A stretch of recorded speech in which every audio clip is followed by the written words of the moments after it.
నమస్తే. శ్రీ గురుభ్యో నమః. శ్రీమాత్రే నమః. శ్రావణంలో వచ్చేటువంటి శుక్లపక్షంలో వచ్చేటువంటి పంచమిని నాగపంచమి అంటారు.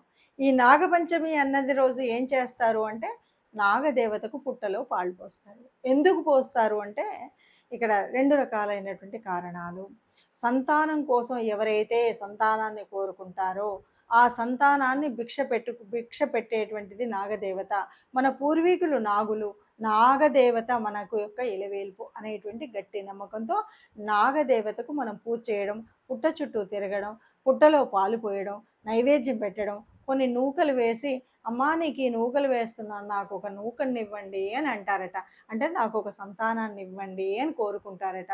చిమ్మిలి పెట్టడం అంటే నువ్వులు బెల్లం కలిపినటువంటిది ప్రసాదంగా పెట్టడం, ఇవన్నీ చేస్తూ నిష్టగా ఆ నాగపంచమి చేసినట్టయితే ఎవరికైతే సంతానం లేదో తప్పకుండా సంతానం కలుగుతుంది అని మన పెద్దవాళ్ళు మనకు చెప్పినటువంటి ఒక ఆచారం.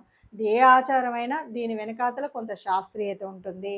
ఈ శాస్త్రీయత దగ్గరికి వచ్చేసరికి తప్పనిసరిగా చీమలు పెట్టిన పుట్టలు పాములకు ఇరువైనట్లు అని చెప్పుకునేటువంటి దాంట్లో ఆ పుట్టలో ఒక రకమైనటువంటి కెమికల్ ఈ చీమల వల్ల కానీ పాముల వల్ల కానీ చేరినటువంటి అది మనం నీళ్లు చల్లి అక్కడ పూజ చేసేటప్పుడు అది రిలీజ్ అయినప్పుడు ఎవరైనా సరే ఏ మాతృమూర్తి అయితే సంతానం కోసం పరితపిస్తుందో వారికి అక్కడ గర్భకోశానికి సంబంధించినటువంటి కొన్ని అంటే ఎంజైమ్స్ ఏదైతే ఉంటాయో మరి దాన్ని అలాంటి ఆ రసాలు ఉత్పన్నం కావడానికి కావలసినట్టుగా అక్కడ నుండి గాలులు వీచుతాయట.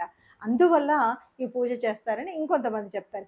ఏది ఏమైనా సంస్కృతి సంప్రదాయాలు ఆధ్యాత్మికతతో పాటు కొంత శాస్త్రీయత కలిగినటువంటి మన పూజల్ని చేసుకుందాం. అందులో ఉన్నటువంటి అర్థాన్ని పరమార్థాన్ని గ్రహిస్తాం. నాగుల పంచమి కూడా అందరూ చేసుకొని అందులో ఉన్నటువంటి తత్వాన్ని అర్థం చేసుకోవడానికి ప్రయత్నం చేద్దాం. నమస్తే.